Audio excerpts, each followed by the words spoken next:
नमस्कार, स्वागत है आपका यूपी तक में। मैं हूं कुमार अभिषेक और आज हम समझेंगे कि जिन सीटों का अभी बीजेपी ने ऐलान नहीं किया है, आखिर उन सीटों पर होने क्या जा रहा है। 51 सीटों में 47 सीटों पर बीजेपी ने अपने सांसद रिपीट कर दिए हैं, लेकिन 75 सीटें लड़ने की बीजेपी की तैयारी है। ऐसे में 24 सीटों पर बीजेपी ने अपना कैंडिडेट नहीं उतारा है।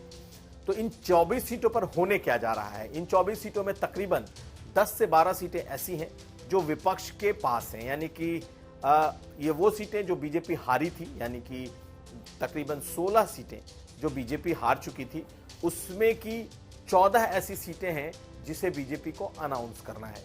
ये बीजेपी के लिए नई सीटें हैं, लेकिन 10 सीटें ऐसी हैं जिस पर बीजेपी ने अपने प्रत्याशियों के नाम को होल्ड कर दिया है और ये बड़ी अहम सीटें हैं।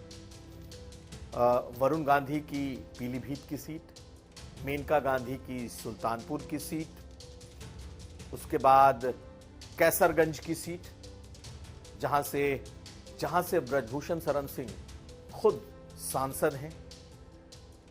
3 अहम सीटें। इसके अलावा रायबरेली में बीजेपी किससे चुनाव लड़ाएगी, क्योंकि इस बार राज्यसभा चुनाव में जो क्रॉस वोटिंग हुई है उसके बाद नाम मनोज पांडे का चल रहा है। बदायूं की सीट जहां से स्वामी प्रसाद मौर्य की बेटी संघमित्रा मौर्य सांसद हैं, उस सीट को बीजेपी ने रोक रखा है। कानपुर की सीट सुरेश पचौरी जहां से सांसद रहे हैं, वो सीट बीजेपी ने होल्ड कर दी है। संतोष गंगवार की बरेली की सीट, वीके सिंह जो कि गाजियाबाद से सांसद मंत्री हैं, उनकी सीट बीजेपी ने फिलहाल रोक ली है। रीटा बहुगुणा जोशी जो कि प्रयागराज से सांसद हैं, उनकी सीट होल्ड पर चली गई है। तो क्या ये वो नाम हैं जिनके टिकट कट सकते हैं? बहुत मुमकिन है। और हालांकि बिल्कुल आखिरी चरण में, यानी कि अब से कुछ दिन पहले वरुण गांधी की तरफ से जरूर ये कोशिश हुई है, या यूं कह लें मेनका गांधी और वरुण गांधी दोनों की तरफ से बीजेपी के शीर्ष नेतृत्व के साथ पैचअप की एक कोशिश हुई है। 5 सालों तक वरुण गांधी बिल्कुल अलग थलग रहे बीजेपी से। उन्होंने खुद को पूरी तरीके से भाजपा के कार्यकर्ताओं, झंडे, बैनर, पोस्टर, मीटिंग, संगठन, सबसे खुद को अलग रखा। लेकिन अभी कुछ दिन पहले वो पीलीभीत में बीजेपी के नेता, संगठन, पोस्टर, झंडे सबके साथ दिखाई दिए। प्रधानमंत्री मोदी की उन्होंने तारीफ भी की, लेकिन बीजेपी ने फिलहाल उनकी सीट को भी होल्ड पर रख दिया है। तो क्या उनको 5 साल तक जो उन्होंने सरकार या फिर सरकार की नीतियों के खिलाफ बोलते रहे, क्या बीजेपी उन्हें इस बात की सजा देगी, या फिर बीजेपी में एक रीथिंकिंग चल रहा है विनेबिलिटी को देखते हुए कि जो जिताऊ कैंडिडेट है, क्या उसे तमाम विरोध और गतिरोध के बावजूद उन्हें टिकट दिया जाए?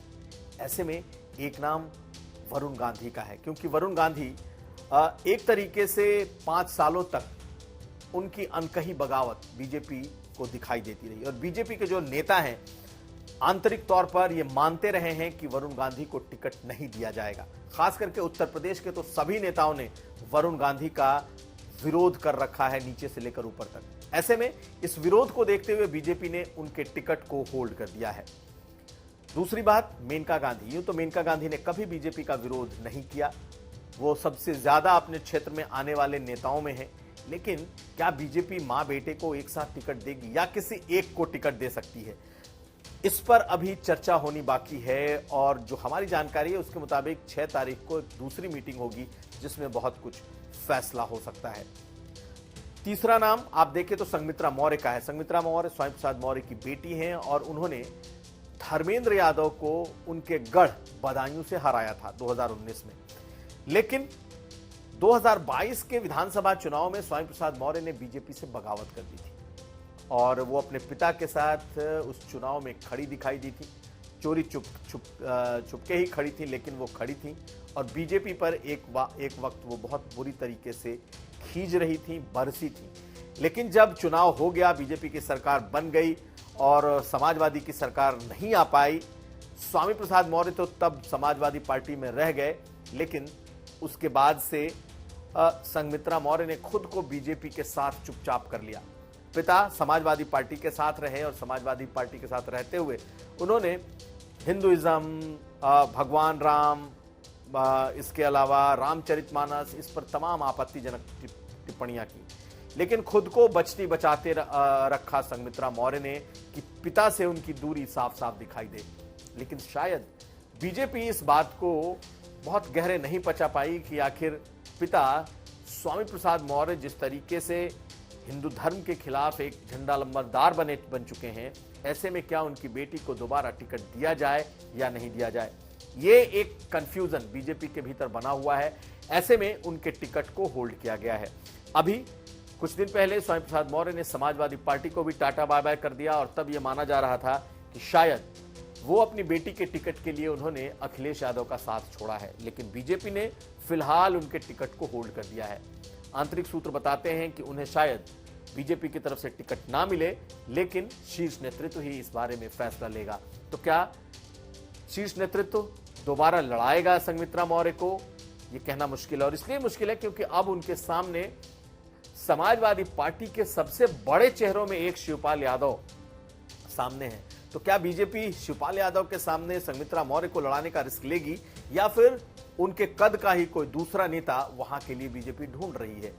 इस पर इस वक्त पार्टी के भीतर मंथन चल रहा है। रीता बहुगुणा जोशी पार्टी के करीब थी, लेकिन मंत्री रहने के बाद जब उन्हें संसद में सांसद बनाकर भेजा गया तो उन्हें कोई मंत्री पद नहीं मिला।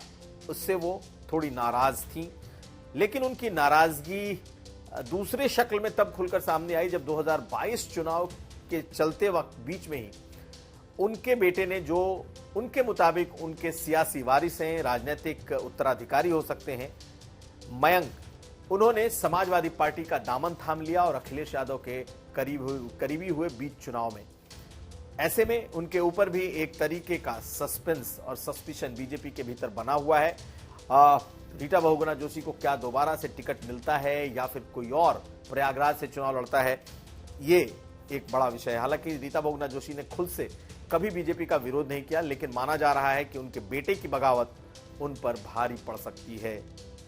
अगर देखा जाए तो कानपुर और बरेली दोनों जगह जो उम्मीदवार हैं, चाहे वो संतोष गंगवार हो या पचौरी, दोनों की उम्र 75 के पार कर चुकी है और बीजेपी यहां पर इस संशय में है कि क्या 75 के पार के लोगों को टिकट दिया जाए या वहां पर बदलाव किए जाएं। तो कुल मिलाकर बीजेपी के लिए ये जो वक्त है, अगला नाम अगर आप देखें तो वीके सिंह का है। वीके सिंह पूर्व थल सेना अध्यक्ष रहे हैं और उसके बाद भाजपा में आए, 2 बार से सांसद हैं, मंत्री हैं और इस बार क्या उन्हें बीजेपी गाजियाबाद से तीसरी बार उन्हें चुनाव लड़ाएगी, ये एक बड़ा सवाल है। और अब इस पर यह देखना होगा कि आखिर अगर उनका टिकट होल्ड हुआ है तो क्या कोई नया चेहरा बीजेपी वहां के लिए तलाश रही है। मेरठ अभी ऐलान नहीं हुआ है। कुल मिलाकर बीजेपी ने इन चेहरों पर फिलहाल एक होल्ड की स्थिति बना रखी है और यहां पर नए चेहरों की तलाश है। इसी तरीके से ब्रजभूषण शरण सिंह जो कि कैसरगंज के सांसद हैं और महिला पहलवानों को लेकर उन पर बहुत ही गंभीर आरोप लगे। ऐसा माना जा रहा है कि चूंकि पुलिस ने इस मामले में चार्जशीट दायर कर दिया है, ऐसे में उनके चुनाव लड़ने की संभावना अब बिल्कुल कम हो गई है।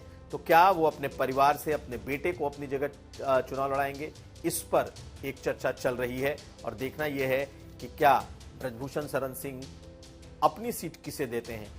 बीजेपी इतना तो करेगी कि ब्रजभूषण शरण सिंह के मन के मुताबिक, यानी कि उनकी इच्छा के मुताबिक ही कैसरगंज की सीट बीजेपी बांटेगी। तो कुल मिलाकर ये वो चेहरे हैं जिन पर इस वक्त शक, संशय और डाउट बना हुआ है कि क्या वो उनके नाम का क्लियरेंस बीजेपी के सबसे शीर्षस्थ संस्था से 2024 के लिए होता है या बीजेपी फिर नए चेहरों पर अपना दांव लगाती है। बहुत मुमकिन है इसमें से ज्यादातर लोगों के टिकट कट जाएं और बीजेपी इनमें से कई जगहों पर नए चेहरों को उतार दे। अभी 51 में 4 चेहरे बदले गए हैं। उम्मीद ये की जा रही है कि ये कम से कम 15 से 18 नए चेहरे इस बार इसमें दिखाई देंगे। हालांकि 14 तो ऐसे हैं जो हारी हुई सीट पर हैं, इसलिए बहुत मुमकिन है कि नए चेहरों की भरमार अगली लिस्ट में दिखाई देगी। कुमार अभिषेक, यूपी तक।